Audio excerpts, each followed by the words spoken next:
علیکم ورحمۃ اللہ وبرکاتہ۔ الحمد للہ الحنان المنان الذي خلق الإنسان وعلمه البيان، والصلاة والسلام على رسوله سيد الإنس والجان وعلى آله وأصحابه ذوي الخير والإحسان، أما بعد فأعوذ بالله من الشيطان الرجيم، بسم الله الرحمن الرحيم۔ والبدن جعلناها لكم من شعائر الله لكم فيها خير فاذكروا اسم الله عليها صواف فإذا وجبت جنوبها فكلوا منها وأطعموا القانع والمعتر كذلك سخرناها لكم لعلكم تشكرون۔ لن ينال الله لحومها ولا دماؤها ولكن يناله التقوى منكم كذلك سخرها لكم لتكبروا الله على ما هداكم وبشر المحسنين، صدق الله مولانا العظیم۔ بارگاہ رسالت معاب صلی اللہ تعالی علیہ وسلم میں درود پاک کا ہدیہ پیش کریں۔ اللہم صلی علی سیدنا و مولانا محمد معدن الجود والکرم وآلہ واصحابہ الکرام وابنہ الکریم وبارک وسلم صلاۃ دائمۃ سرمدا ابدا۔ عزیزان گرامی وقار، ہم عشرہ ذی الحجہ میں داخل ہو چکے ہیں۔ اللہ رب العزت کے حرمت والے مہینوں میں سے یہ مہینہ ہے جس میں ہم اپنی زندگی کی آج سانسیں لے رہے ہیں۔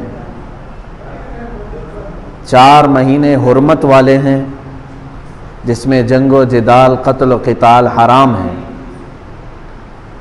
اور ان کی حرمت پہلے سے ہے۔ وہ 4 مہینوں میں سے یہ مہینہ ذی الحجہ کا، جس میں آج ہم جمعہ ادا کرنے کی غرض سے پہلے جمعہ میں حاضر ہیں، اور چاند کی رات سے لے کر ذی الحجہ کے 10ویں کے دن تک یہ جو 10 راتیں اور 10 فجر ہیں، ان کے متعلق قرآن پاک میں اللہ تعالیٰ نے قسم یاد فرمائی، والفجر ولیال عشر، اور فجر کی قسم اور 10 راتوں کی قسم۔ ظاہر سی بات ہے، قسم کسی عظمت والی چیز کی ہی اٹھائی جاتی ہے، اور یہ 10 راتیں ذی الحجہ کی ایسی مقدس ہیں، اتنی عظمت والی ہیں کہ رب ذوالجلال اس کی قسم فرما رہا ہے، ولیال عشر، اور 10 راتوں کی قسم۔ وہ 10 راتیں کون سی ہیں؟ پہلی ذی الحجہ سے لے کر 10ویں ذی الحجہ تک، جس میں آج ہم موجود ہیں۔ عزیزان گرامی وقار، ان دنوں میں ہمارے اوپر کئی چیزیں، کئی احکامات واجب بھی ہوتے ہیں۔ مثال کے طور پر سال میں 1 مرتبہ مالک نصاب کے لیے زکوٰۃ دینا فرض ہے۔ اسی طرح سے ان قربانی کے دنوں میں، وہ قربانی کے دن صرف 3 ہیں، ایام نحر ان کو کہا جاتا ہے، 10، 11 اور 12 ذی الحجہ کی۔ تو یہ ذی الحجہ کی 10، 11 اور 12 کے اندر اگر کوئی مالک نصاب ہو گیا تو اس پر بھی قربانی واجب ہو جاتی ہے۔ اب یہاں سے قربانی کے معاملات ہیں، قربانی کے احکام ہیں۔ مجھے یہ بتانا آج ضروری ہے کہ قربانی کا تصور اور قربانی کا مفہوم کیا ہے اسلام میں۔ آج اس قربانی کو ہمارے ہندوستان میں کچھ الگ نظر سے بھی دیکھا جانے لگا ہے۔ بات در حقیقت قربانی کی نہیں ہے بلکہ تمہاری عبادات کی ہے۔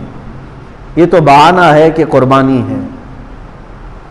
آج جو حالات ہمیں سننے کو مل رہے ہیں کہ مسلمان لاکھوں جانوروں کو ذبح کرتے ہیں، اس چیز پر پابندی ہونی چاہیے کہ جیوت لائف والے کسی بھی ایک مخلوق کو نہ ذبح کریں، کاٹنے نہ دیں۔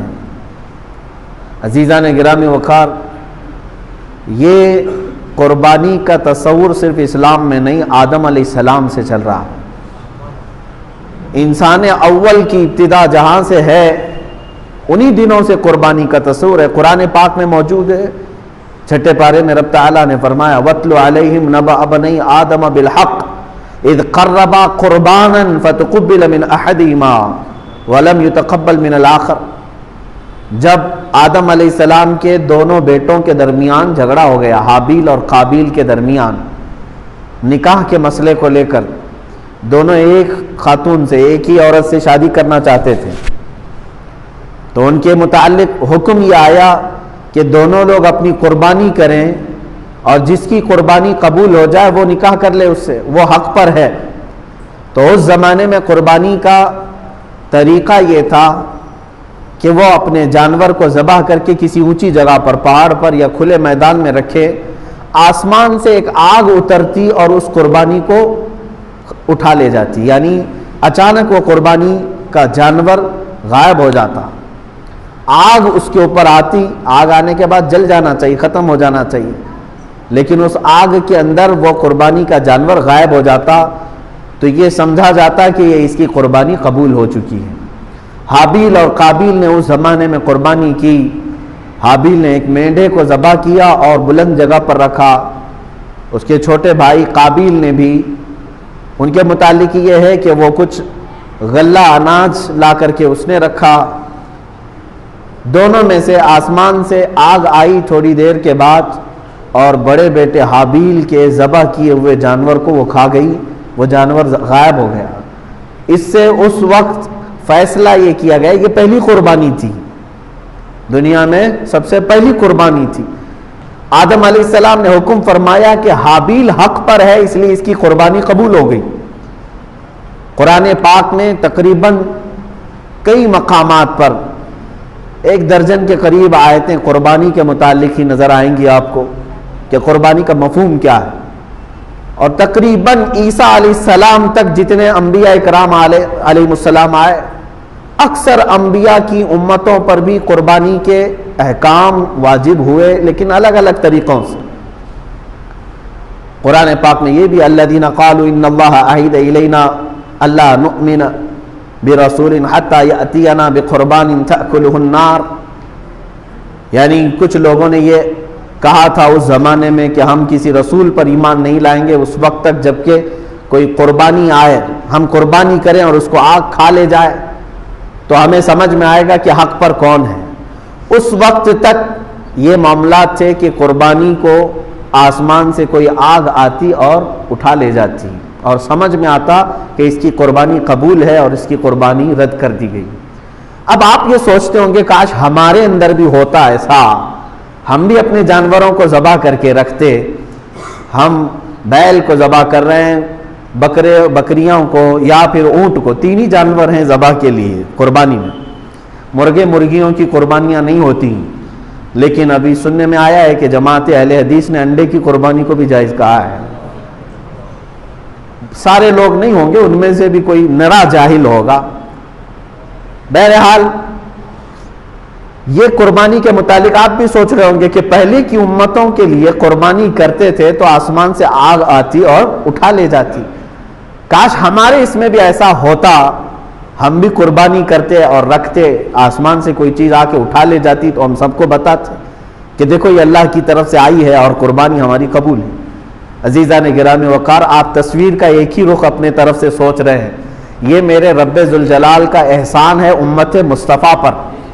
رب ذوالجلال نے امت مصطفیٰ کے عیبوں کو چھپانے کے لیے، اگر میری قربانی قبول نہ ہوتی تو پورے معاشرے میں میرا چہرہ کیا ہوتا، اگر آگ آ کر کے فلاں کی قربانی کو لے گئی اور میری چھوڑ گئی تو سب کے سامنے تو میں رسوا اور ذلیل ہوتا، 4 لوگ سب بتا کر کے کہتے یہ وہ آدمی ہے جس کی قربانی قبول نہیں ہوئی۔ اللہ تعالیٰ نے امت مصطفیٰ کے ہر عیب کو اس کی موت تک محفوظ رکھا ہے، چھپا رکھا ہے، قبول ہوئی کہ نہیں ہوئی یہ سب قیامت کے دن بتایا جائے گا۔ آج معاشرے میں تم سر اونچا کر کے ہی چلو، یہ امت مصطفیٰ صلی اللہ علیہ وسلم پر احسان ہے۔ پہلے کے امتوں پر یہ بھی معاملات تھے کہ اگر وہ گناہ کرتے تو فرشتے آ کر ان کے گھر کی چوکھٹ پر لکھ کر چلے جاتے رات کو کہ یہ آدمی نے کل رات یہ گناہ کیا ہے، کچھ کی پیشانیوں پر لکھا جاتا تھا کہ یہ فلاں آدمی ہے اس نے زنا کیا، وہ تحریر لے کر کے کس کے سامنے جاتا تھا۔ آج 1000 گناہ ہمارے بھی ہیں لیکن نہ ہماری چوکھٹوں پر لکھے جاتے ہیں اور نہ ہماری پیشانیوں پر۔ رب ذوالجلال نے اس چیز کو محفوظ رکھا ہے، وہ ستار ہے، ہر ایک کی ستر پوشی فرماتا ہے۔ عزیزان گرامی وقار، قربانی کا جو مفہوم اور جو تصور اسلام میں ہے، میں نے آیت کریمہ 17ویں پارے کی یہ تلاوت کی ہے سورۃ الحج میں سے۔ اللہ تعالیٰ نے فرمایا وَالْبُدْنَ جَعَلْنَاهَا لَكُم مِّن شَعَائِرِ اللَّهِ، اور یہ اونٹوں کو یا قربانی کے جانوروں کو ہم نے، اللہ تعالیٰ فرماتا ہے، اللہ کی نشانیوں میں سے ایک نشانی بنائی ہے۔ اب یہاں پر رک کر کے میں کہنا چاہوں گا کہ قربانی کیا ہے، ایک لفظ یاد رکھ لینا، شعائر اللہ کہا گیا ہے۔ شعائر اللہ جیسے قرآن پاک کے دوسرے پارے میں آئے ان الصفا والمروۃ من شعائر اللہ، صفا اور مروہ جو پہاڑیاں ہیں مکہ مکرمہ میں، یہ اللہ کی نشانیوں میں سے ہے، اللہ کی نشانیوں میں۔ اسی طرح قربانی کی بات جب آئی تو رب تعالیٰ فرماتا ہے یہ اللہ کی نشانیوں میں سے۔ اب یاد رکھ لینا آپ ہمیشہ، قربانی کیا ہے تو ایک لفظ کہہ دینا کہ یہ اللہ کی نشانیوں میں سے ایک نشانی ہے۔ میں آپ سے پوچھنا چاہتا ہوں، کیا اللہ کی نشانیوں کا سودا کیا جا سکتا ہے؟ صفا اور مروہ کو ختم کر دو، اللہ کی نشانیاں ہیں، معاذ اللہ رب العالمین کسی کی مجال ہے وہ ختم کرے گا؟ اللہ کی نشانیاں ہیں، شعائر اللہ، اللہ کے جتنے اولیاء کرام ہیں وہ شعائر اللہ ہیں، مقامات مقدسہ یہ شعائر اللہ ہیں، اللہ کی نشانیاں ہیں۔ تو ظاہر سی بات ہے مسجد کے مینار اور منبر، اس سے عظمت اسلام ہوتی ہے کہ نہیں ہوتی؟ کبھی آپ مینار اور منبر یا گنبدوں کو ختم کرنے کی اجازت دیں گے؟ ارے ناک کٹ جائے گی اس مسجد کی۔ اگر کوئی کہتا ہے کہ یہ گرا دو، اس کا مطلب یہ ہے کہ ہم ناک کاٹ رہے ہیں اس چیز کی۔ اسی بنیاد پر تو کتنے معاملات ہو جاتے ہیں۔ مساجد بھی اللہ تعالیٰ کی نشانیاں ہیں۔ اسی طرح سے میرے عزیزوں، قربانی اللہ کی نشانیوں میں سے ایک نشانی ہے، اس کے ساتھ سمجھوتا نہیں ہونا چاہیے۔ اللہ کے حبیب صلی اللہ علیہ وسلم نے فرمایا قربانی کے دنوں میں اگر اللہ کو سب سے زیادہ پسندیدہ کوئی کام ہے تو وہ ایک جانور کی قربانی کرنا ہے۔ یہ نہیں کہ جاری اور گیہوں صدقہ کرنا، صدقہ کرو سال بھر کرو، منع کس نے کیا ہے؟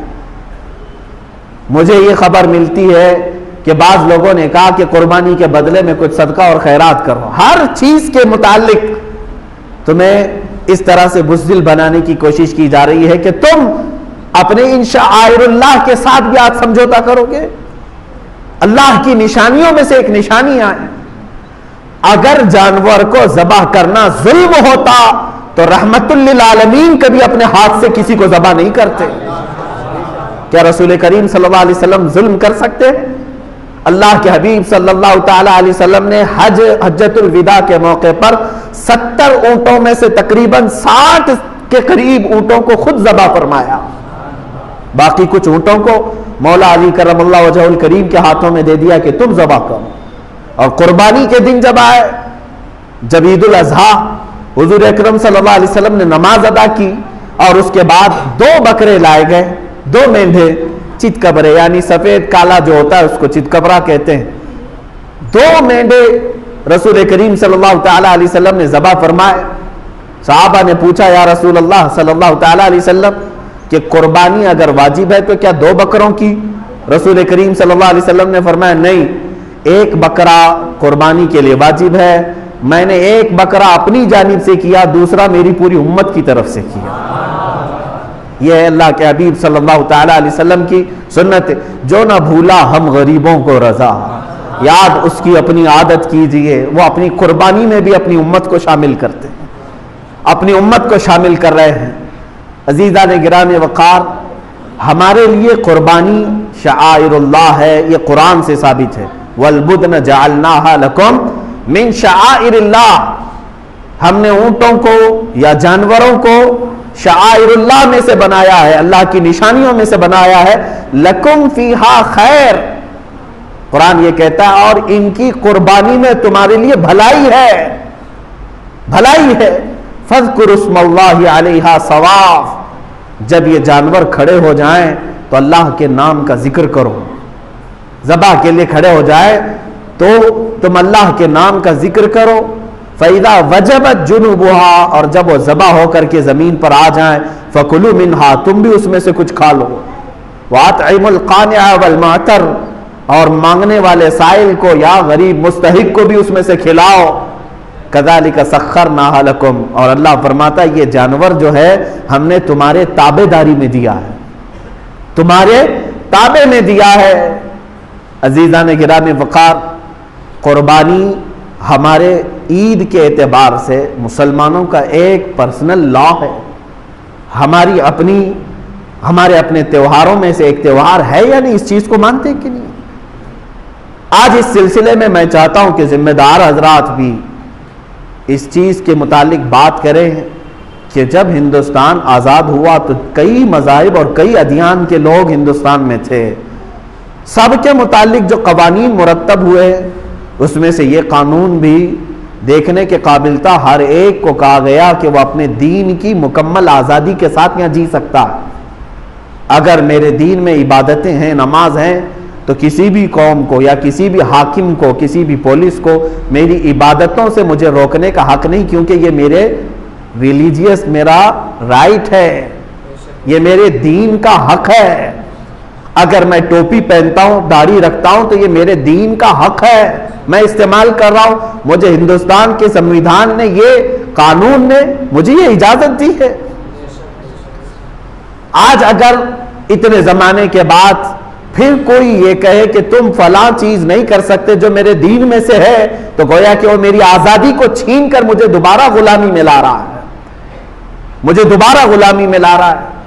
عزیزان گرامی وقار، آج حالات کو سمجھو، اور جتنے شعائر اللہ ہیں میں بار بار کہہ رہا ہوں کہ ان کی حفاظت کرو، ان کی حفاظت کرو، چاہے جیسے بھی حالات ہوں۔ دوسری قوموں کو بھی ہم نے دیکھا ہے۔ اب میں قربانی کے متعلق تھوڑی سی یہ تاریخ بتاؤں۔ دوسرے لوگ اگر یہ سمجھتے ہیں کہ صرف اسلام ہی ہے جو اتنے جانوروں کو قربان کرتا ہے، تو یہ ان کی خام خیالی ہے۔ تھوڑا ہسٹری بھی نکالیں اور پڑھیں، تاریخ کو بھی پڑھیں۔ یہودیوں میں قربانی ہے، عیسائیوں میں قربانی ہے، موجود ہے، ان کی کتابوں سے میں ثابت کر کے بتاؤں گا، آج بھی ہے۔ ہندوؤں کے کئی ایسے مقدس ان کے مقامات ہیں جہاں پر قربانی ہوتی ہے، وہ اس کو قربانی کہتے ہیں، بلیدان کہتے ہیں، اور ان کے اپنے اپنے تصورات ہیں کہ ہم اس جانور کو ذبح کریں گے تو پھر ہم جو ہے ایک شکتی حاصل کریں گے، اور ہر قوم کے نزدیک ایک ایک الگ الگ تصور بنا ہوا ہے، لیکن اعتراض کا اور چھیڑ چھاڑ کا اگر کوئی مقام ہے تو صرف اسلام کو بنایا گیا ہے، باقی دوسروں کی قربانیاں نظر نہیں آتی۔ عزیزان گرامی، تاریخ کی پرانی کتابوں سے بھی میں اگر آپ کو بتاؤں، ہر زمانے میں ہر قوم نے قربانی کی ہے۔ اگر جانور کے ذبح کے متعلق آپ پریشان ہیں تو میں ان شاکاہاری لوگوں سے بھی کہوں گا، تمہیں معلوم نہیں کہ جانور کے اندر صرف جان نہیں ہوتی، پیڑ پودوں کے اندر بھی جان ہوتی ہے؟ کیا تمہیں نہیں معلوم؟ میل فیمیل ہوتے ہیں درختوں کے اندر، سب کسان بھی جانتے ہیں، کلمی کرتے ہیں، دو درختوں کو ملاتے ہیں، ایک میل اور فیمیل، تب وہ جلدی سے بڑھتے ہیں اور اچھے پھل دیتے ہیں۔ جانوروں کے علاوہ نباتات میں بھی، سبزیوں میں، درختوں میں، سب میں جان موجود ہے، بس یہ ہے کہ وہ چلتے نہیں ہیں، ایک جگہ پر کھڑے ہیں۔ جان تو ان کے اندر بھی ہے، لیکن تم انہیں بھی تو کاٹتے ہو، انہیں بھی تو کھاتے ہو۔ اس طرح سے اگر دیکھا جائے کہ کسی جان کو نقصان نہیں پہنچانا چاہیے تو خود اپنی جان کی بلیدان دینا پڑ جائے۔ تم ایک جگہ بیٹھو گے، نہ کسی پھل کو کاٹ سکتے ہو کیونکہ اس کے اندر بھی جان ہے، کسی سبزی کو کاٹو تو اس کے اندر بھی جان ہے۔ یہ تمام جان والی چیزیں ہی ہیں، نباتات بھی۔ عزیزان گرامی، اللہ تبارک و تعالیٰ نے پوری کائنات کو پیدا کیا، اور اسی نے جب ہمیں یہ حکم دیا ہے کہ تم ان فلاں فلاں جانوروں کو ذبح کر سکتے ہو، تو بالکل یہ قانون فطرت کے مطابق ہے۔ اگر ذرا برابر بھی ظلم ہوتا تو رب تبارک و تعالیٰ کبھی اپنے بندوں کو کسی کو ذبح کرنے کا حکم ہرگز نہیں دیتا۔ اب دیکھیں آپ ظلم کہاں کہاں ہے، وہاں قرآن نے منع کیا کہ نہیں؟ ہم بیل بکرے اور اونٹ کو تو ذبح کر رہے ہیں، لیکن کیا کبھی انسان کو ذبح کرنے کی اجازت قرآن نے دی ہے؟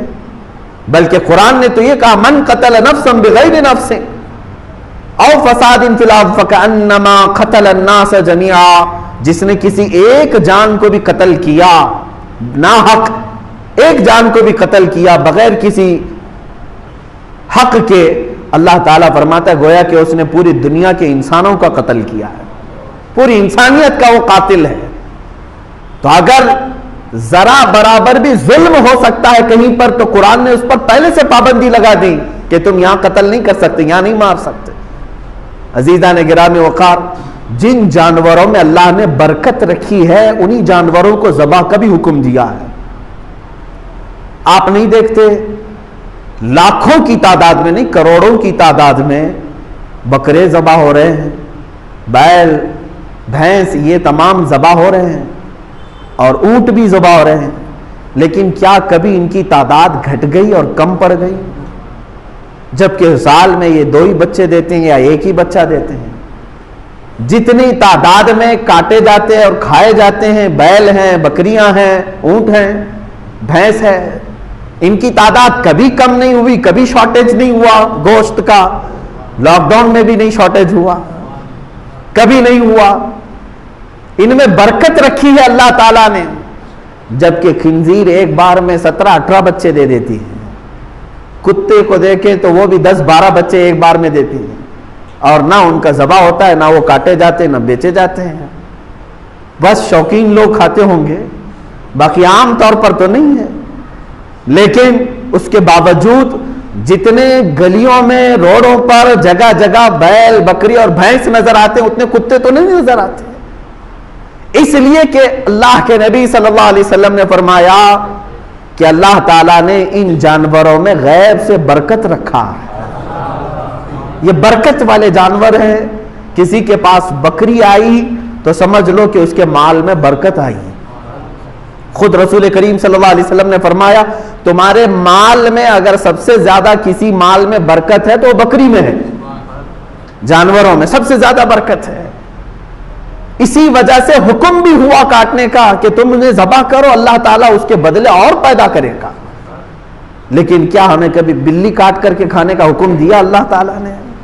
بلی بھی ہر 4 مہینے پر 4 بچے دیتی ہے، 5 مہینے 6 مہینے نہیں گزرتے کہ اس کے پاس 4-5 بچے ہوتے ہیں، لیکن کہیں پر بھی بلیوں کو ذبح کرنے کا حکم نہیں دیا گیا۔ دوسرے بہت سارے جانور ہیں، قرآن پاک نے منع کر رکھا ہے کہ ان جانوروں کو تم کاٹ نہیں سکتے، ذبح نہیں کر سکتے، کیونکہ جو پیدا کیا ہے وہی بہتر جانتا ہے کہ تمہارے لیے سوٹیبل کیا ہے، تمہارے لیے مناسب کیا ہے، وہ بہتر جانتا ہے۔ عزیزان گرامی وقار، قربانی کے متعلق بہت ساری باتیں ہیں، اب احادیث کی روشنی میں تھوڑی سی باتیں عرض کر دوں۔ صحابہ اکرام رضوان اللہ تعالیٰ علیہ مجمعین سرکار دو عالم صلی اللہ علیہ وسلم کی بارگاہ میں آئے اور پوچھا ما هذه الاضاحی یا رسول اللہ صلی اللہ علیہ وسلم، اے اللہ کے رسول یہ کیا ہے، یہ قربانیاں کیا ہیں؟ نبی کونین صلی اللہ تعالیٰ علیہ وسلم نے فرمایا ہر جانور کے بدلے تمہیں نیکیاں ہیں۔ صحابہ نے پوچھا اگر ہم اون والا یعنی جو بھیڑ ہوتی ہیں بہت سارے بالوں والا بکرا اگر ہم ذبح کرتے ہیں تو کیا اس میں بھی ثواب ہے؟ اللہ کے نبی صلی اللہ علیہ وسلم نے فرمایا اس کے ہر بال کے بدلے ایک نیکی ہے۔ اس جانور کے جسم پر جتنے بال ہیں ہر بال کے بدلے تمہیں ایک نیکی ہے۔ خود اپنی صاحبزادی سیدہ کائنات فاطمہ الزہرا رضی اللہ تعالی عنہا کو حضور اکرم صلی اللہ علیہ وسلم فرماتے ہیں اے فاطمہ اٹھو اپنی قربانی کی جگہ پر آؤ۔ جب قربانی کرنی تھی کہا کہ تم آؤ کھڑی ہو جاؤ اور دیکھو گواہ رہو قربانی کے۔ انہوں نے پوچھا کہ کیوں یا رسول اللہ صلی اللہ علیہ وسلم؟ حضور اکرم صلی اللہ علیہ وسلم نے فرمایا قربانی کے جانور کا خون کا قطرہ زمین پر گرنے سے پہلے مولا سابقہ گناہوں کو معاف کرتا ہے، تمہارے گناہ معاف کر دیے جاتے ہیں۔ تو حضرت فاطمہ نے یہ بھی پوچھا یا رسول اللہ صلی اللہ علیہ وسلم یہ صرف اہل بیت کے لیے ہے یا سارے مسلمانوں کے لیے؟ رسول کریم صلی اللہ علیہ وسلم نے فرمایا فاطمہ میرے گھر والوں کے لیے خاص ہے اور تمام مومنین کے لیے عام ہے، سب کے لیے ثواب ہے کہ تم اپنے جانور کو ذبح کر رہے ہو تو پھر اس کے خون کے قطرے زمین پر گرنے سے پہلے تمہارے سابقہ گناہ بخش دیے جاتے ہیں۔ اب قرآن کی آیت کی طرف بھی اگر آپ آؤ، 17ویں پارے میں سورۃ الحج میں اللہ تعالیٰ فرماتا ہے لَن يَنَالَ اللَّهَ لُحُومُهَا وَلَا دِمَاؤُهَا، تمہارا گوشت اور تمہارا خون اللہ تک نہیں پہنچتا ہے، یہ گوشت اور خون نہیں پہنچ رہا، وَلَٰكِن يَنَالُهُ التَّقْوَىٰ مِنكُمْ، بلکہ اس کے ذبح کرنے کے وقت جو تمہارے دلوں کی نیت ہے وہ اللہ کو معلوم ہے، اسی پر تمہیں اجر و ثواب ہے۔ تم کس لیے کاٹ رہے ہو؟ گوشت کھانے کے لیے کاٹ رہے ہو یا اللہ کا تقرب حاصل کرنے کے لیے، اللہ کا قرب حاصل کرنے کے لیے؟ آپ سوچتے ہوں گے ایک جانور کو ذبح کر کے اللہ کا قرب کیسے حاصل ہوتا ہے، کیسے اس کے قریب ہوتا ہے آدمی ایک جانور کو کاٹنے؟ میرے عزیزو یہ بھی میرے رب کا احسان ہے۔ کیا ہے جانتے ہیں؟ در حقیقت قربانی تو اپنی جان کی ہونی چاہیے تھی، اللہ تبارک و تعالیٰ چاہتا تو تم سے یہ فرماتا جیسے حضرت ابراہیم علیہ السلام سے مانگا اس نے، اللہ تبارک و تعالیٰ نے فرمایا کہ اے ابراہیم اپنے بیٹے کو ذبح کرو۔ حکم تو یہ ہو سکتا تھا کہ اے امت مصطفیٰ کے مسلمانوں تم اتنے سال جیو، 25 سال کی عمر ہو جائے تو آؤ اپنی گردن دے دو، 40 سال کی عمر ہو گئی ہے تو آؤ قربان گاہ میں اپنے آپ کو کٹوا دو۔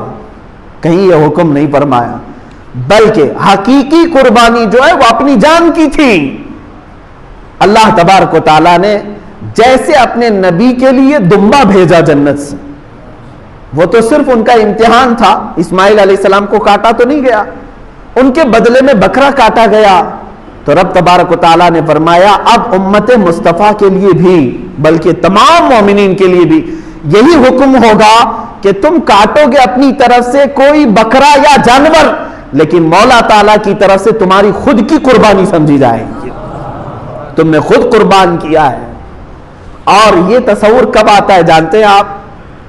قربانی کا جو اصل مفہوم ہے، ظاہر سی بات ہے اب کے زمانے میں یہ تھوڑا سا مشکل ہے، جیسے ہم حصوں والی قربانی لیتے ہیں، ہمارا بیل کہاں کٹا ہم کو پتہ ہی نہیں چلتا ہے۔ اصل جو قربانی ہوتی تھی وہ ہمارے اپنے پالے ہوئے جانوروں کی ہوتی، یا ذبح کرنے سے چند دن پہلے لائے جاتے تھے، اور اس کے آداب میں یہی ہے کہ اگر تم قربانی کا کوئی جانور لائے ہو تو اسے اچھا کھلاؤ پلاؤ اور اس کو سجا کر کے رکھو، اس سے محبت کرو۔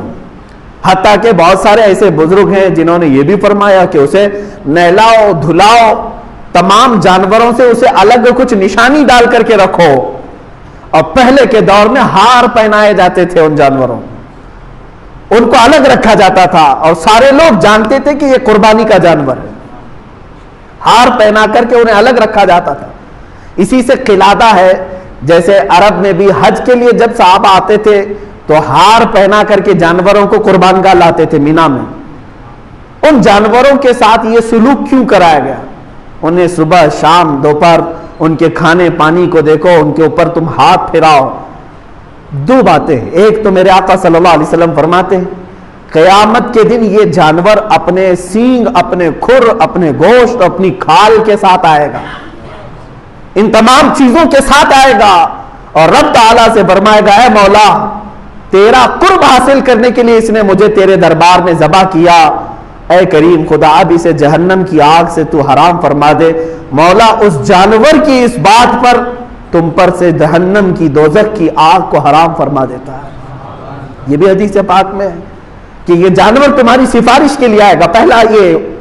دوسری بات یہ ہے کہ جب تم پالتے ہو، اسے پانی پلایا، اسے کھانا کھلایا، اسے سجایا، اسے ہار پہنایا، اور ظاہر سی بات ہے جب کسی سے محبت ہوتی ہے تو اس پر چھری چلانا معمولی بات نہیں ہے۔ اب یہی چیز دیکھی جاتی ہے، ذی الحجہ کی 10ویں کو یا 11ویں کو یا 12ویں کو اپنے ہاتھ سے کھلائے ہوئے جانور کو، اپنے ہاتھ سے پلائے ہوئے جانور کو، اپنے ہاتھ سے اسے پھول پہنائے تھے، نہلائے دھلائے تھے، جب چھری چلا رہے ہو تو در حقیقت تم اپنی خواہشات پر چھری پھرا رہے ہو، اور یہی رب تعالیٰ کی بارگاہ میں قبول ہے کہ تمہارا تقوی دیکھا جائے گا۔ اللہ قرآن میں فرماتا ہے لن تنالوا البر حتى تنفقوا مما تحبون اس وقت تک تم بڑی کامیابی نہیں حاصل کر سکتے جب تک اپنی محبوب چیز کو اللہ کی بارگاہ میں قربان نہیں کرتے، اپنی پسندیدہ چیز کو جب تک قربان نہیں کرتے۔ اسی لیے جانوروں کے ساتھ انسیت ہونا چاہیے۔ آج کے حالات میں میں یہ سب کے اوپر پابندی نہیں کہہ رہا ہوں، لاگو نہیں کر رہا ہوں، میں تو اس کی حکمتیں بتا رہا ہوں۔ جس کے لیے ممکن ہے وہ کرے، اور جس کے لیے ممکن نہیں ہے، ظاہر سی بات ہے وہ دور دراز میں بھی قربانیاں کرتے ہیں، وہ جائز ہے۔ مثال کے طور پر یہاں بیٹھ کر کے اگر کوئی مکہ مکرمہ میں قربانی کا اپنے کو کسی وکیل کو بنایا ہے، وہاں اگر اس نے قربانی کیا تو تمہاری قربانی ہو جائے گی۔ آپ امریکہ میں کریں، انگلینڈ میں کریں، پوری دنیا کی کسی بھی میدان میں کریں، ان دنوں میں اگر قربانی کیا آپ کی جانب سے تو قربانی ہو جاتی ہے، لیکن جو حکمتیں ہیں وہ اپنے پالے ہوئے جانور کے ساتھ اس کی زیادہ ہے، کیونکہ اس وقت آپ کی خواہشات کو آپ ذبح کر رہے ہیں۔ اور ایک بات یاد رکھیں، اللہ تبارک و تعالیٰ نے حضرت ابراہیم علیہ السلام کو بھی کچھ ذبح کرنے کا حکم فرمایا تھا۔ آپ کو معلوم ہوگا 3 پارے کی تفسیر میں یہ موجود ہے کہ آپ نے پوچھا اللہ تعالیٰ سے، اے مولا کیا تو موت کے بعد دوبارہ زندہ کرتا ہے؟ رب تعالیٰ نے فرمایا ابراہیم کیا تمہیں یقین نہیں ہے میرے زندہ کرنے پر میں دوبارہ اٹھاتا ہوں؟ ابراہیم علیہ السلام نے کہا اے مولا کیوں نہیں یقین ہے؟ یقین ہے بالکل، موت کے بعد تو زندہ ضرور فرماتا ہے، لیکن میں چاہتا ہوں کہ اپنی آنکھوں سے ایک بار دیکھ لوں، اپنی آنکھوں سے دیکھ لوں۔ یہ قرآن کی آیت ہے، وَإِذْ قَالَ إِبْرَاهِيمُ رَبِّ أَرِنِي كَيْفَ تُحْيِي الْمَوْتَى قَالَ أَوَلَمْ تُؤْمِنْ قَالَ بَلَىٰ وَلَٰكِن لِيَطْمَئِنَّ قَلْبِي۔ مولا اس لیے میں عرض کر رہا ہوں کہ میرے دل کو اطمینان ہو جائے، ایک بار دیکھ لوں۔ اللہ نے فرمایا ٹھیک ہے، تمہیں دکھایا جائے گا کہ مردوں کو زندہ کیسے کیا جاتا ہے۔ فَخُذْ أَرْبَعَةً مِّنَ الطَّيْرِ، تم 4 پرندے لے لو۔ رب تعالیٰ نے کیا فرمایا؟ 4 پرندے لے لو، انہیں ذبح کرو، اور ذبح کر کے ان کے پورے گوشت کا قیمہ بناؤ۔ 4 الگ الگ قسم کے پرندے ہیں، ان کا گوشت پورا مکس کر کے قیمہ بنایا، اس کے 4 حصے کی الگ سے، سب مکس تھا، اور حکم ہوا کہ 4 پہاڑوں پر تھوڑا تھوڑا سا گوشت رکھ کر کے آؤ، اور پھر زمین پر آ کر وہ 4 پرندوں کے منہ، ان کے سر اپنے پاس رکھو اور آواز دو ان پرندوں کو۔ ابراہیم علیہ السلام نے ہر پرندے کا نام لے کر کے آواز دی۔ اب ہوا یہ کہ ان کی آنکھوں نے دیکھا وہ گوشت جو قیمہ بن چکا تھا وہ ہوا میں اڑنے لگا، جس پرندے کا جو گوشت تھا وہ اپنے اپنے جسموں میں ملنے لگا، اور بغیر سر کے بغیر منہ کے وہ پرندے فقط اپنے جسم کے ساتھ اڑتے ہوئے آئے، اور ابراہیم علیہ السلام کے پاس جو سر رکھے ہوئے تھے وہ جسموں کے ساتھ جڑ گئے اور پورے پرندے ہو کر اڑ گئے۔ یہ واقعہ کوئی ہماری کہانی نہیں ہے، یہ قرآن کا واقعہ ہے، قرآن کہہ رہا ہے۔ اللہ تعالیٰ نے یہ جو فرمایا، اب اس کے متعلق جو کچھ حکمتیں ہیں، میر عبد الواحد بلگرامی رضی اللہ تعالیٰ عنہ سبع سنابل شریف میں فرماتے ہیں وہ 4 پرندے جو تھے اس میں سے ایک کوا تھا، ایک مرغا تھا، ایک کبوتر تھا اور ایک مور تھا۔ یہ 4 پرندے، ان کے نام یاد رکھنے کے لیے اس لیے میں کہہ رہا ہوں کہ ہر ایک کی اپنی اپنی ایک خصوصیت ہے۔ ابراہیم علیہ السلام نے کیا کیا لیا؟ کوا لیا تھا، مرغا لیا تھا، اور کبوتر لیا تھا، اور مور لیا تھا۔ یاد رکھیں یہ 4 پرندوں، اور ذبح کیا ہے، ذبح کیا ہے۔ قربانی کی بات ہے اس لیے میں بات عرض کر رہا ہوں۔ 4 پرندوں کو کیوں ذبح کیا آپ نے؟ یہی 4 پرندے کیوں تھے؟ اب اس میں صوفیہ اکرام فرماتے ہیں اس لیے کہ ان 4 پرندوں کی کچھ عادتیں ہیں۔ کوا لالچی بہت ہے، لالچ بہت ہے، جتنی بھی چیزیں ڈالیں پھر سے اس کے اندر لالچ ہوتی ہے۔ مرغے کے اندر شہوت بہت زیادہ ہے، شہوت بہت زیادہ ہے۔ شہوت کہتے ہیں یعنی جنسی سکون حاصل کرنے کے ذریعے ڈھونڈنا، میل فیمیل کے ساتھ تعلق قائم کرنا، مرغے کے اندر شہوت بہت زیادہ ہے۔ تیسرا پرندہ ہے کبوتر، اس کے اندر دوستی کرنے کی عادت بہت زیادہ ہے، جلدی دوستی کر لیتا ہے اور پھر اپنے مالک کے ساتھ ہی رہنے لگ جاتا ہے۔ چوتھا ہے مور، اس کے اندر دکھاوے کی عادت بہت زیادہ ہے، خوبصورت بہت ہے، اور اپنی خوبصورتی کو لوگوں میں بہت زیادہ دکھاتا ہے. جب لوگ دیکھتے رہتے ہیں نا تو پورا کھول کر ناچتا ہے, پر پورے کھول کر ناچتا ہے ان کے سامنے. یہ مور کی عادت ہے. اب سنیے, صاحب سبع سنابل شریف یہ فرماتے ہیں, کوے کی لالچ, مرغے کی شہوت, کبوتر کی دوستی اور مور کا دکھاوا, یہ ساری خطرناک عادتیں ہیں, انسان کو تباہی کی طرف لے جا سکتی ہیں. لالچ اتنی خطرناک ہے کہ انسان اپنا دین بیچ سکتا ہے. آج دین بیچنے والے دکھ بھی رہے ہیں. محض چند سکوں پر, حکومت کے چند ڈالروں پر بڑے بڑے امامے گر گئے ہیں, بڑی بڑی خانقاہیں جوتیوں میں آ گئی, معاذ اللہ رب العالمین.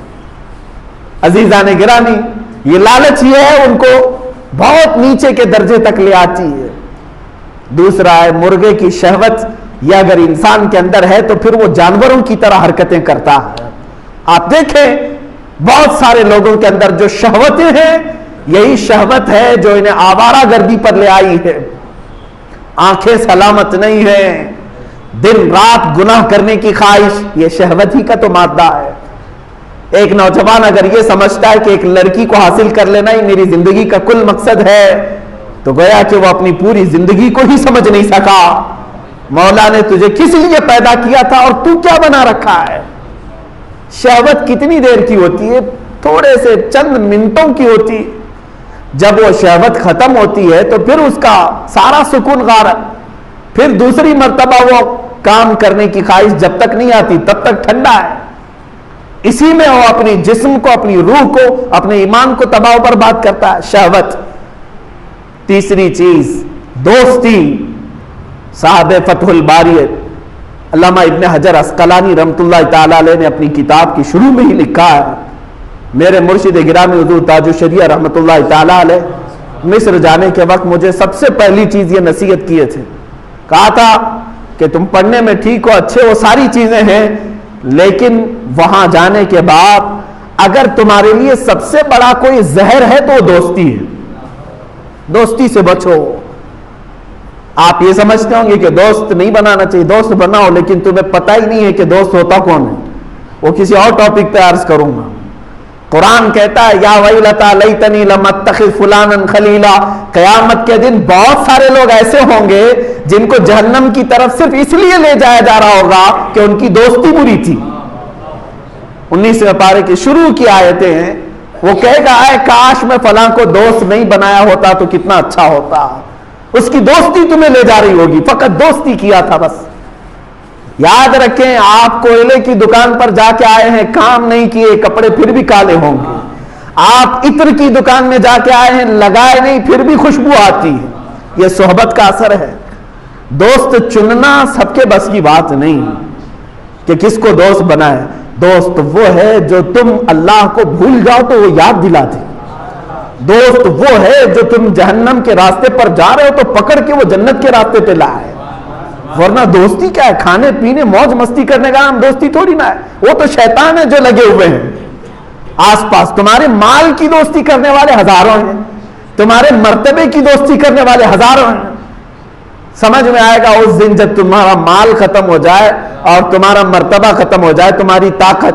ہم نے دیکھا ہے ایسے بھی جوان کو جس کے ارد گرد ہمیشہ 10-15 نوجوان منڈلاتے رہتے تھے, کب آ رہا ہے فلاں, کب آ رہا ہے, اس کے انتظار میں. اچانک ایکسیڈنٹ ہو گیا, کوما میں پڑا ہوا ہے. کتنے دن دیکھیں گے؟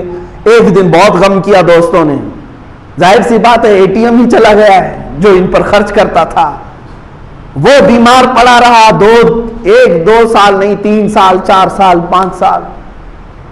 عزیزان گرامی, یہ اتر پردیش کی بات میں بتا رہا ہوں, وہاں پر آج بھی وہ نوجوان اسی طرح سے پڑا ہوا ہے اور کوئی دوست آس پاس نہیں. کہاں چلے گئے سب؟ اس لیے کہ دوستی وہ مال کی تھی, دوستی وہ اس کے طاقت کی تھی, دوستی وہ اس کے مقام و مرتبے کی تھی. تمہاری روح کے ساتھ اگر کوئی دوستی کیا ہوتا تو وہ تو تمہاری قبر پر بھی بیٹھا ہوتا.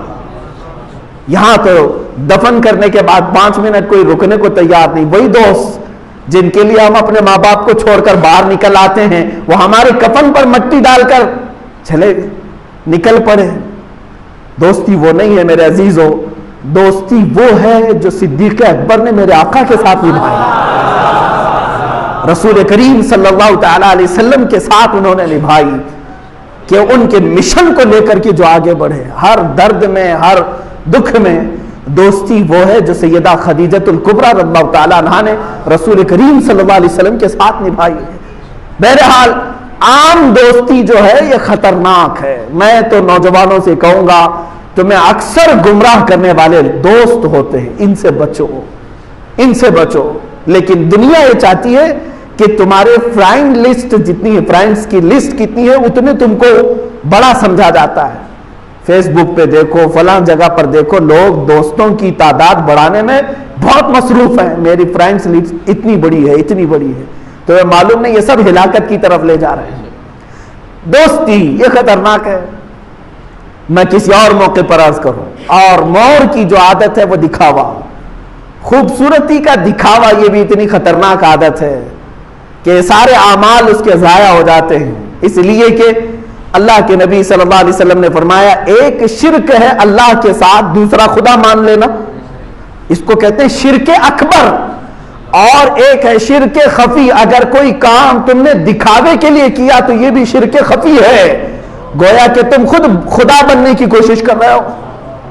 واعظ اللہ رب العالمین، تکبر اور ریاکاری، دکھاوا، یہ چیزیں بہت ہی خطرناک ہیں۔ اب سمجھ کر کے چلیے، ابراہیم علیہ السلام نے جب وہ 4 پرندوں کو ذبح کیا، واقعہ ذہن میں ہے، 4 پرندوں کو ذبح کیا اور ان کے گوشت کا قیمہ بنایا، پھر اس کے بعد الگ الگ رکھا، پھر اس کے بعد آواز دی تو وہ پرندے زندہ ہو کر کے آ گئے۔ انہوں نے وہاں کیا دیکھا؟ مرے ہوئے، کٹے ہوئے، ٹکڑے ہوئے پرندوں کا دوبارہ زندہ ہونا دیکھا کہ نہیں دیکھا؟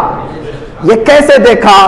صوفیہ اکرام فرماتے ہیں در حقیقت وہ مرغا ذبح ہوا تھا سامنے، ظاہری طور پر، ظاہری طور پر کوا ذبح ہوا تھا، ظاہری طور پر کبوتر اور مور ذبح ہوئے تھے، لیکن حقیقت میں وہاں پر شہوت ذبح ہوئی تھی، حقیقت میں وہاں لالچ ذبح ہوئی تھی، حقیقت میں وہاں خراب دوستی ذبح ہوئی تھی، حقیقت میں وہاں ریاکاری اور دکھاوا ذبح ہوا تھا۔ جب یہ 4 چیزیں بندہ ذبح کر لیتا ہے تو ہر مردہ چیز کو زندہ ہوتے ہوئے بھی دیکھ لیتا ہے، اس کے لیے حکمتیں ہیں۔ آج تم ان چیزوں کو ذبح کرو، اسی لیے حکم بھی یہی ہے۔ اب حج کے موقع پر بھی جب بندہ وہاں پر مینا میں کنکریاں مارتا ہے، رجم کرتا ہے، وہاں کون سا شیطان ہے؟ کیا سینگ لگا ہوا کوئی بڑا شیطان کھڑا ہے؟ وہاں تو پتھروں کے پلر ہیں اور چھوٹی کنکریاں ہیں آپ کے ہاتھ میں، جب آپ مارتے ہیں تو پلر کو مار رہے ہیں۔ حقیقت میں یہ نہیں ہے میرے عزیزو، وہ تو ایک سنت تمہارے سے کرائی جا رہی ہے۔ حکم یہی ہے کہ جب بندہ وہاں پر کنکری مارے تو یہ تصور کے ساتھ مارے کہ میرے اندر جو شیطان ہے میں اسے مار رہا ہوں، جو ہمہ وقت مجھے یاد خدا سے غافل کرنے کی کوشش کرتا ہے، میں اسے کنکری مار رہا ہوں۔ انشاءاللہ العزیز اگر تمہاری کنکری قبول ہوئی اور نیت قبول ہوئی تو مولا پوری زندگی بھر شیطان کے وسوسوں سے بچا لیتا ہے۔ تم نے مار دیا وہاں پر۔ اسی طرح قربانی کرنے کے وقت، چھری چلانے کے وقت نیت یہ کر لیا کہ اے مولا میرے اندر جتنی خرافات ہے آج کی عید الاضحیٰ میں میں سب ذبح کر رہا ہوں، میں ذبح کر رہا ہوں۔ اگر تمہاری نیت صادق ہوئی انشاءاللہ العزیز، اس کے بعد تم دیکھو گے وہ بری حرکتیں تمہارے اندر نہیں آئیں گے۔ قربانی کا اصل مفہوم یہ ہے، قربانی کا اصل مقصد یہ ہے کہ اپنے اندر کی جتنی خرافات ہے انہیں ذبح کرو۔ ظاہر سی بات ہے سامنے ایک جانور ہے، جانور کو تو ہم ذبح کر رہے ہیں، لیکن قرآن نے کیا کہا؟ نہ اس کا گوشت اللہ کو پہنچتا ہے نہ اس کا خون، بلکہ تمہاری نیتیں اللہ کو پہنچتی ہیں۔ تو نیتیں اچھی کرو، اسی کے اعتبار سے ذبح کرو۔ اے میرے عزیزو، آج کے حالات میں یہ گفتگو ضرور کرنا چاہوں گا، عید الاضحیٰ ہو، عید الفطر ہو، قربانی ہو، یہ سب اسلام کے شعائر ہیں، اللہ کی نشانیاں، ان کو برقرار رکھو اور پوری آن شان بان کے ساتھ ادا کرو۔ میری طرف سے کہیں پر بھی میں نے آج تک یہ نہیں کہا کہ تم چھپ چھپ کر کے اس طرح سے کرو اس طرح سے کرو۔ عزیزان گرامی وقار، حیرت ہو رہی ہے، مارکیٹ میں ہزاروں لوگوں کا جمع غفیر ہے، جگہ جگہ پر اب 7 حرکتیں ہم دیکھ رہے ہیں، اس کے باوجود بھی کچھ ایسے لوگ جو بکے ہوئے ہیں وہ لوگوں سے اب بھی کہتے ہیں کہ چاشت کی نماز پڑھ لینا گھر میں، عید چھوڑ دو، چاشت کی نماز پڑھ لو گھر میں، چاشت کی نماز۔ انہیں پتہ ہی نہیں ہے یہاں پر فرض نمازیں نہیں ہیں اور چاشت پڑھا رہے ہیں۔ ہم میں سے تو بہت سارے وہ ہیں جو بیچارے سال بھر میں ایک عید کو تو برقرار رکھے، اس کو بھی ختم کرو گے تو اسلام ان کے ہاں بچا کیا؟ کچھ گھروں میں گاؤں دیہات میں جا کر کے دیکھو، ان کی نمازیں تو صرف عیدوں میں باقی رہ گئی، عیدوں میں تو مسلمان نظر آتے ہیں۔ اب یہ چاہتے ہیں کہ وہ سال میں ایک بار بھی نظر نہ آئے، ختم کر دو ساری چیزیں۔ عزیزان گرامی، اپنے حقوق کا مطالبہ کیا جا سکتا ہے، ظاہر سی بات ہے گورنمنٹ یا حکومت وقت وہ جب کسی مندر کو پوجا کرنے کی گائیڈ لائنز جاری کر سکتی ہے کہ اس طرح سے تم اپنی پوجا پاٹ کرو سوشل ڈسٹینس کے ساتھ، تو ہم میں سے کوئی کیوں نہیں پوچھتا ہمارے لیے بھی کوئی گائیڈ لائنز جاری کر دی جائے، ہمارے لیے بھی۔ ظاہر سی بات ہے میں سمجھ رہا ہوں کہ حالات آج وبا کے پھیلے ہوئے، بیماریاں پھیلی ہوئی ہیں، اس میں جیسے کہ حکومت کے بہت سارے معاملات ہیں کہ ایسے ایسے طریقے سے یہ بیماری پھیلی ہوئی ہے۔ میں یہ چاہتا ہوں کہ ٹھیک ہے، اس کے باوجود بھی جو بھیڑ بھاڑ ہے اس طرح کی نہ کر کے کوئی تو گائیڈ لائنز جاری کرو۔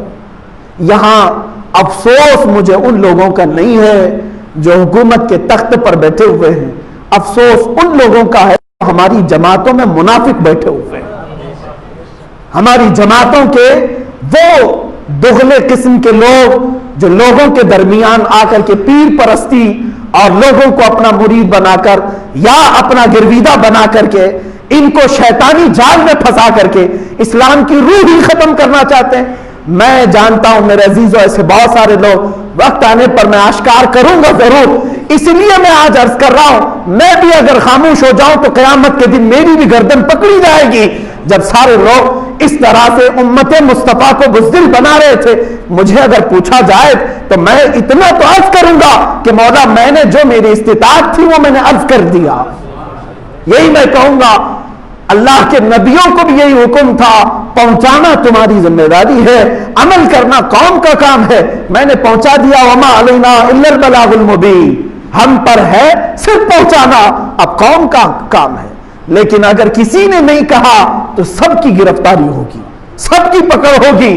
عزیزان گرامی وقار، ان تمام معاملات میں اپنے حقوق کے ساتھ جیو۔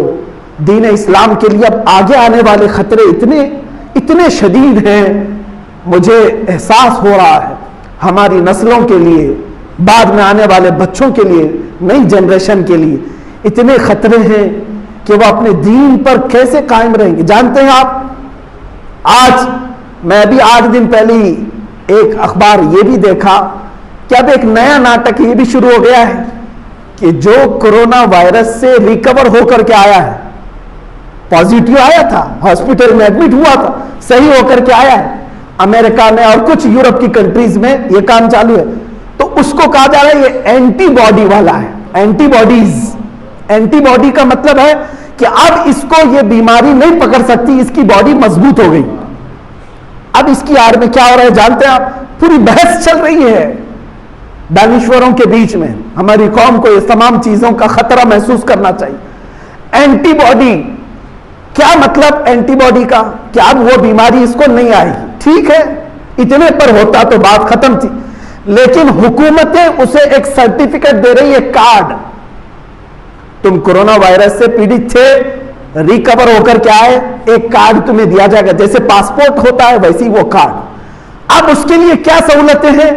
سننے میں یہ آیا کہ اس کے لیے سہولتیں ہیں کہ وہ علل اعلان کہیں پر بھی پکنک پوائنٹ پہ جائے، کسی بھی جگہ سفر کرے، اس کے لیے پابندی نہیں، کیونکہ اس کے پاس وہ کارڈ ہے، اینٹی باڈی کا کارڈ ہے۔ اور جس کے پاس کارڈ نہیں اس کے لیے پابندی ہے کہ تم اس طرح کی بھیڑ میں نہیں جا سکتے، تم پکنک پوائنٹ پہ نہیں جا سکتے، تم بازاروں میں نہیں جا سکتے، تم سفر نہیں کر سکتے۔ اب دیکھنا آئندہ چل کر کے ہر سفر پر بھی یہ ایئرپورٹ میں وہ کارڈ پوچھیں گے تمہارے پاس۔ یہاں تو ابھی نہیں آیا، باہر ملکوں میں یہ اینٹی باڈیز کا یہ کام شروع ہو گیا۔ اب اس پر بحث بھی یہ ہو رہی ہے، بعض لوگ یہ کہہ رہے ہیں کہ اگر یہ کارڈ والا سسٹم ہوا تو 2 طبقے ہو جائیں گے، ایک وہ لوگ جو اعلیٰ قسم کے اینٹی باڈیز ہیں، ان کے پاس کارڈ ہے، یہ کہیں کا بھی سفر کر سکتے ہیں، اور جس کے پاس نہیں ہے وہ کیا کرے گا؟ ہر جگہ نہیں جا سکتا۔ اس کے لیے کچھ لوگ کہہ رہے ہیں زبردستی ہاسپٹل میں جا رہے ہیں، ہم کو بھی کورونا ہوا ہے، ہم کو بھی کورونا ہوا ہے، اور واپس آ کر کے ہم کو بھی وہ کارڈ ملے گا۔ عزیزان گرامی وقار، اس کی آڑ میں بہت سارے سخت احکام آئیں گے۔ بعد والوں کے لیے کتنا خطرہ ہے اگر یہ پابندی لگا دی جائے کہ صرف جمعہ وہی پڑھ سکتا ہے جس کے پاس کارڈ ہے۔ یہ تو غلامی کے زمانے میں دوبارہ آ جائیں گے۔ اس طرح کی غلامی انگریزوں کے دور میں بھی نہیں تھی، اس طرح کی غلامی میں پھر دوبارہ آئیں گے۔ میں اسی لیے کہہ رہا ہوں کہ آج بیدار رہے۔ میرا یہ میسج ہر ایک ذی شعور کے لیے ہے، اس میں صرف مسلمان نہیں، میں سارے طبقات کے لیے کہہ رہا ہوں، سب کے لیے یہ بہت ہی گمبھیر وقت ہے سوچنے کا۔ تمہاری آزادیاں ختم ہو چکی ہیں، تمہیں پتہ بھی نہیں ہے۔ آج ہم آزاد ہیں نا، یہ کہنے کو ہے، ہماری آزادیاں جا چکی، تمہیں معلوم بھی نہیں۔